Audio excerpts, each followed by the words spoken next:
Hello everyone. Today we're going to talk about a very interesting and exciting project that has the potential to shape up the transportation industry, which is nothing but a fifth mode of transport, that is Hyperloop. Hyperloop was introduced in the year 2013 by Elon Musk, the CEO of Tesla and SpaceX, Tesla Motors and SpaceX, and he wrote a white paper on how a Hyperloop would work and how would it be sustainable, self-sufficient, and also how would it better the existing four modes of transport. So his paper was mostly written in terms of the first a tube or the first track being laid between Los Angeles and San Francisco. What we will try to do today is to actually understand his motivations and how the concept would work. So without wasting any time, let's go directly into the presentation. Okay, so what are the four modes of transport that we know already? Those are air, water, road, and rail. And now let's look into the fifth mode of transport, that is the Hyperloop. This is one of the earliest schematics of Hyperloop designed by Elon Musk. So what is a Hyperloop? Let's answer the basic fundamental question. Now, this idea is not. I would say it's not a very new idea in the sense that right from the 18th centuries, humans have been using pneumatic tubes, or there were proposed ideas about vacuum tubes and all. But this is very new in the sense that it doesn't use those ideas; it builds on those ideas. So let's look at how this works.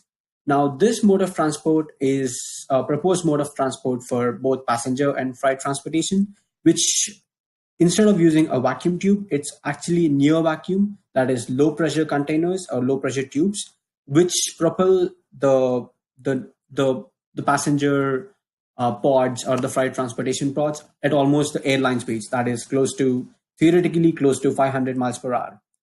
Now let's look at so to summarize it, let's summarize a Hyperloop first. It's basically just a capsule full of people in a low pressure tube, as written here, which goes really fast. That in a nutshell. To understand this completely, we have to go back in time a bit and look at the history of how these capsules were developed theoretically, or how these ideas were developed theoretically. Okay, so let's go back in history. So let's look at mid 1850s first. So this was one of the very first times when a pneumatic railway system was built in several countries, in places like Dublin, London, and Paris, and they were meant to transport parcels first. But since back in the day the technology was not really efficient, so the size of the containers were actually large enough to carry people too. Now let's go back in time. So let's move on to 19th century. There were several versions of the pneumatic tubes from mid 1850s to 19th century. But let's look at one of the major commercial uses for which they were built for. So by the end of 19th century, once people were able to master building pneumatic tubes, they built large scale pneumatic tubes for commercial applications, that is for transporting mail and other messages. Now, I've used the word pneumatic tube a lot of times by now, so let me just step back and explain what a pneumatic tube is. So, pneumatic tube would be a container which is very closer to vacuum, which uses compressed air for moving solid packages from place to place. So it differs from a regular tube in the sense that usually when we say something called a tube, it is used to transport liquids. The pneumatic tubes instead were used to transport solid packages like a mail and etc. And this is 19th century, and one of the very first models of using a tunnel or a tube for large scale transportation was theoretically proposed by a NASA pioneer called Robert Goddard. So his idea was to create vacuum tubes. So he theoretically wrote a paper on this idea in 1910 and estimated that if we are able to build a vacuum tube from Boston to New York, and the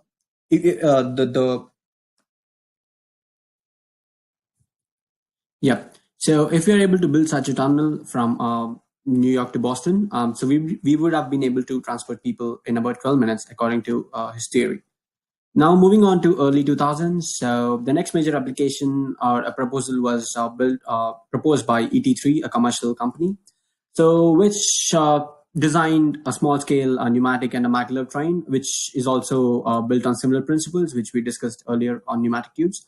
So as you can see in the picture, the design features car-sized pods that would travel in elevated tubes. So it would not be on the ground; it would be at a much higher level and elevated level than the ground. Okay, now moving on to the present. By that I mean let's early 2013, 2012, 2013, when Elon Musk wrote his first white paper on hyperloops. So essentially, now we understood the history of how humans have been able to evolve this technology, that is, be it using compressed air for transporting mails, and then trying to prove that we could use vacuum tubes would be a better alternative for transporting people from place to place.